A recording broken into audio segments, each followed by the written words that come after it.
Hi everyone, my name is Ali and today I wanted to share with you a method that I use to help me and my family keep track of the biblical feast rhythm.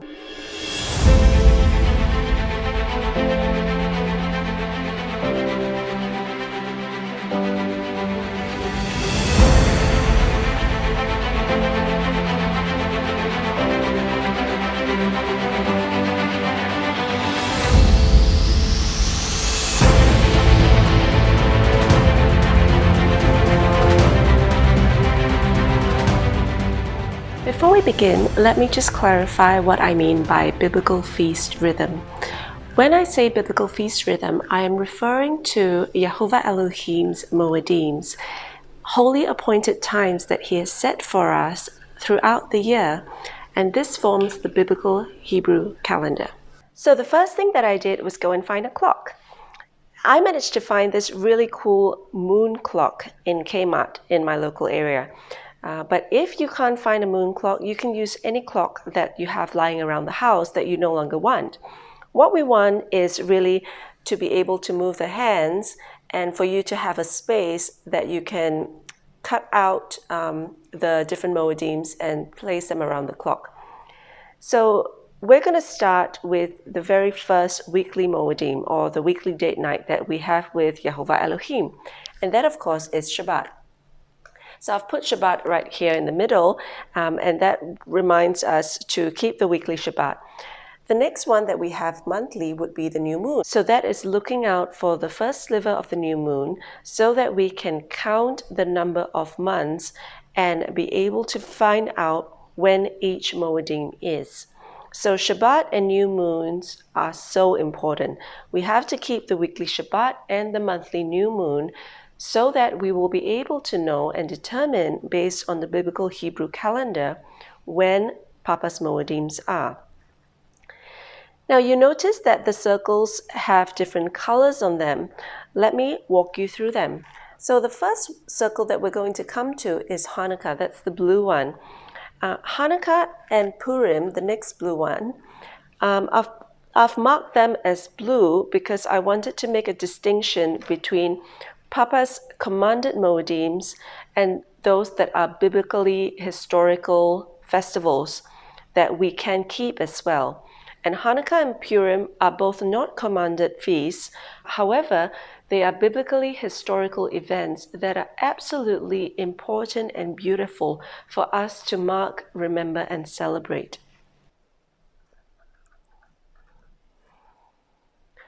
Personally, I really love that Rebecca teaches how Hanukkah actually forms the start of the whole feast rhythm, because Hanukkah is all about heart cleansing.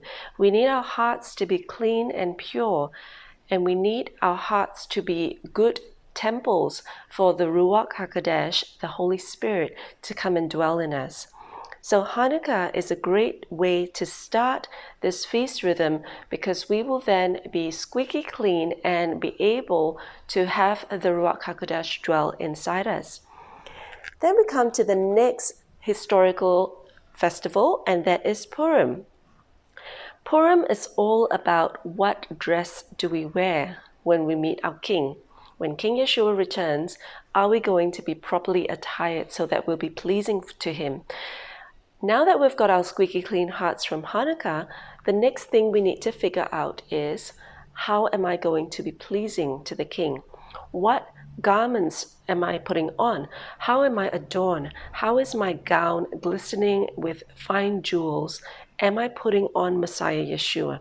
And Purim is a great festival for us to reflect on that and go through the book of Esther and see how Esther was pleasing to the king because she was obedient. So Hanukkah is on the 25th day of the 9th month, and Purim is on the 14th and 15th day of the 12th month. That will bring us to the next month, which will be the new year. And now that we've got our temples clean and we know what dress to wear in order to please Yeshua, we can now head into the new year with confidence and with celebration. So the first day of the first month will be determined when the barley turns Aviv. And we count 14 days into that first month and we come to Pesach. Passover, reflecting on how Yeshua is our perfect lamb offering. One day after that, the 15th day of the first month, we then come to the Feast of Unleavened Bread. That is a feast that lasts for 7 days. And during this time, it's a great opportunity for us to reflect on what are we eating and drinking. Are we taking any leaven, any hypocrisy or false teachings into our beliefs? Because we must eat and drink of Yeshua in order to live. Now you notice I have a purple ring around unleavened bread, and that is to remind me that unleavened bread has high Shabbats. The first day of the Feast of Unleavened Bread and the 7th day of the Feast of Unleavened Bread are high Shabbats. They are mandated rest days. So that would prompt me to go and find out what I need to do in order to make sure that I can properly rest on that day. The day after the Shabbat of the Feast of Unleavened Bread is first fruits, and historically this was when Yeshua was risen from the grave. 40 days after first fruits, and we come to Ascension, when after Yeshua came back, interacted with his disciples, and he ascended up to the Father to present himself as the eternal, perfect Melchizedek high priest. Now you count 50 days after the Shabbat of the Feast of Unleavened Bread, or 9 days after the Ascension, and we come to Shavuot. Shavuot is a beautiful time for us to reconnect with the royal covenant that was given by Yehovah Elohim to his people Israel, to us. Shavuot also remembers the time when the Ruach HaKodesh came down powerfully upon the people after Yeshua ascended. And what is the role of the Ruach HaKodesh? It is to write Yehovah's royal covenant onto our hearts so that we will never forget it and we will be able to carry out his covenant and live according to Yehovah Elohim's will with the power of the Ruach HaKodesh in us. So Shavuot is a really beautiful and powerful time where we can recommit and re-sign those marriage-type covenant vows with our Yehovah Elohim.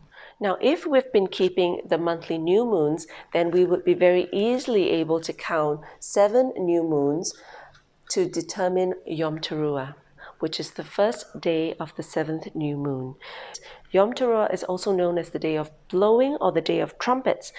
And you might be noticing that I've put a different color between Yom Teruah and Shavuot. So these circles are all pink, but these 4 are brown. And the reason why I've made them brown is because I wanted to remind myself that these 4 feasts that are coming up are to be fulfilled, meaning that we are waiting in anticipation and we are rehearsing for the day that these feasts will be fulfilled. So Yom Teruah is all about the return of King Yeshua, where there will be a glorious shout of trumpets. The 7th trumpet would sound, and we will anticipate King Yeshua returning. Count 10 days from Yom Teruah, and we come to Yom Kippur, which is the Day of Atonement. Now, because Yeshua is now our eternal Melchizedek high priest, and he has fulfilled all the sacrificial requirements in order to atone for us, Yom Teruah on this side of the covenant, the Melchizedek understanding of Yom Teruah is now a day of obliteration. It is a day that we can really celebrate that Yeshua has obliterated sin and he has enabled us to come into covenant through his blood, come into covenant with the Almighty One. 5 days after Yom Kippur, on the 15th day of the 7th month, we then come to Sukkot, which is also known as the Feast of Tabernacles. Now, Sukkot is also most probably the Moedim that Yeshua was born, so it is a wonderful, beautiful time. Sukkot also points towards the wedding supper of the Lamb, the great wedding feast when King Yeshua dwells with his chosen people.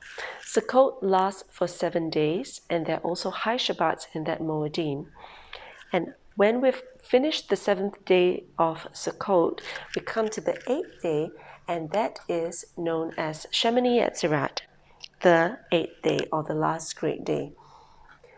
Shemini Atzeret is a great opportunity for us to reflect back on the entire feast rhythm that we have walked together with Yehovah Elohim, and to remember all the pearls of wisdom that Yehovah Elohim has taught us during this feast rhythm. That is the way that I help my family to remember and keep to the biblical feast rhythm. I remind myself when the high Shabbats are by making a different color to them. I remember which are the yet to be fulfilled feasts and which are the ones that have already been fulfilled. I also make a distinction between the commanded Moedims of Yehovah as well as the biblical and historical festivals. And I'm also remembering to keep the weekly Shabbats as well as the new moon. In this inner circle, I've just added the specific dates according to scripture, and just a short statement to prompt and jolt my memory about what this particular Moedim is about. Of course, as you walk through the feast rhythm, you will realize that each Moedim that we celebrate, Papa is going to deposit something different each year. He's either going to remind us of something that we've forgotten, or he might give us something new. So this is also our Bible study schedule for the entire year. So there you have it. This is the way that I have helped my family to keep the biblical feast rhythm. Now for me, this is more than just a Bible study plan. Keeping my eye on the feast rhythm helps me to focus my energy on the things of Yehovah Elohim. I hope that this video has helped you and inspires you to come up with new and creative ways to guide your family to keeping the beautiful feast rhythm. I truly believe that if we just focus on walking out this feast rhythm week after week, month after month, and year after year, that it's going to do wonders for your marriage, it's going to do wonders for your family life, it's going to do wonders for your mental and emotional health. This is the best therapy that there is. Shalom.